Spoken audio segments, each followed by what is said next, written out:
it's not the easiest job in the world either to follow Senator Sherrod Brown.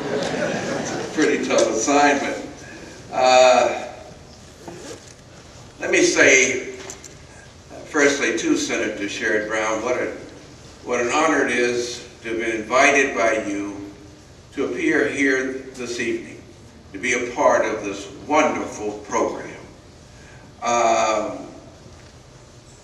The Senator was very kind in his remarks about me, but I want you to know, as a former member of the Congress, how proud I am that this community chose a man of the caliber of Senator Sherrod Brown to send to the Congress.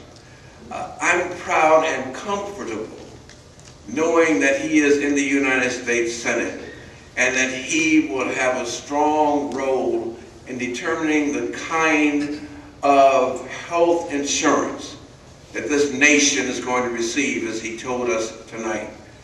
But in so many ways, he brings to the Congress the kind of leadership that is needed, particularly in these times. These are tough times. And men of caliber and integrity, and men who will stand up for what is right for the people who sent them to Washington, is the kind of a leader, the kind of a senator he is, and I think we owe Senator Brown a great round of applause.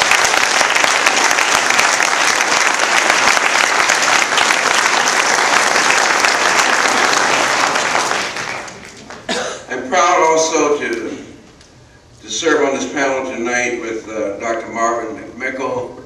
When I was in the Congress, I worked closely with him in his capacity at that time of being the president of the Cleveland branch NAACP, where he gave great leadership to this community.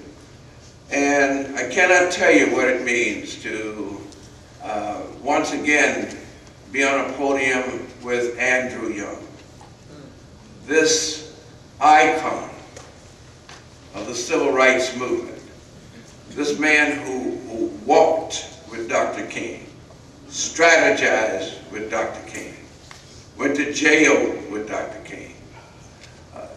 I had the great honor of serving in the Congress with him, with Walter Fauntleroy of Washington, D.C., and John Lewis, three of the men who went to jail and who fought for these rights and gave leadership that changed the nation.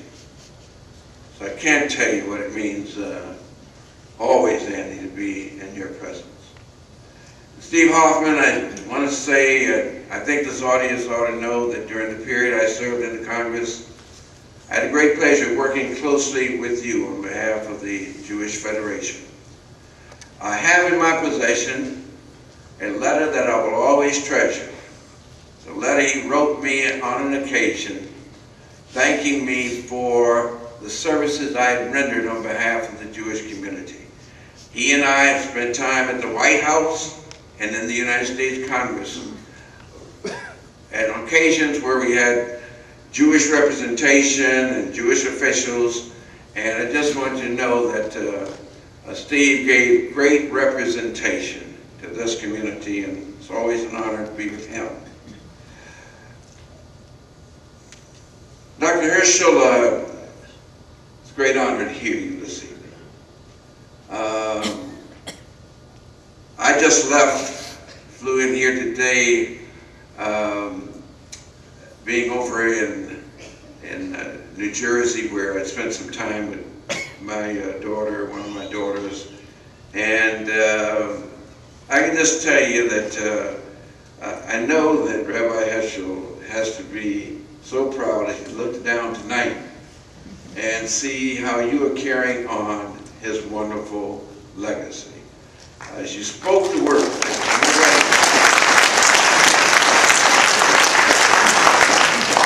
it made me so proud as a father to hear you talk of what he meant to America and how civil rights was so important in the course of his lifetime, and how he took, and oftentimes more radical approach because he felt that that was what was necessary at the time.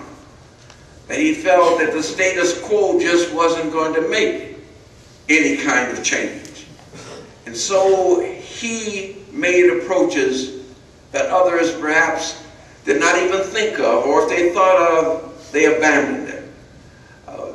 When he talked to her about inviting Dr. King to a Hasidic Seder, how important that was, and showed the type of mind that he had.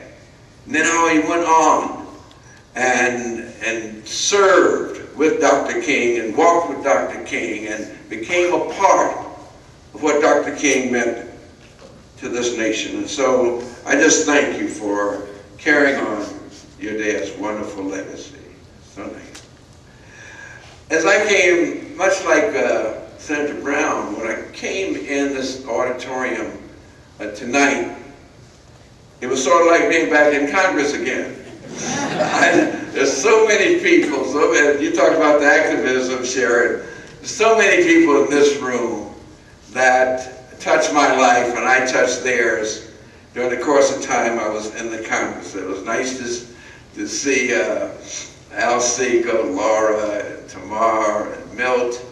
I have the honor today of serving on Milt Malt's advisory committee at the Spy Museum in Washington, D.C. And it's a great honor to be a part of that great museum he has there in Washington, D.C. And sponsors of the event tonight, Forest City. I'm very proud that I serve on Forest City's board of directors, along with Al Ratner and Chuck and that wonderful Ratner family.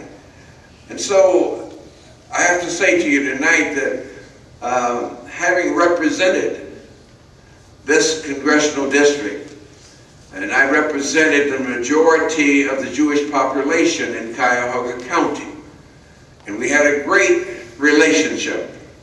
I had gave strong support to Israel and what Israel means to the world, what it means in particular to America, and how important it is to have this small but powerful democratic nation in the Middle Eastern portion of the world. How in the Appropriations Committee, one of the things I did was to try to get the appropriations that were necessary to give Israel the strong support that it needed militarily, sitting in a hostile world, and that was a part I saw of my responsibility in the Congress. I'm going to take just a couple of minutes to respond to Dr. Heschel's comments tonight. When she mentioned Vietnam and her dad's role in Vietnam and opposing our involvement in Vietnam.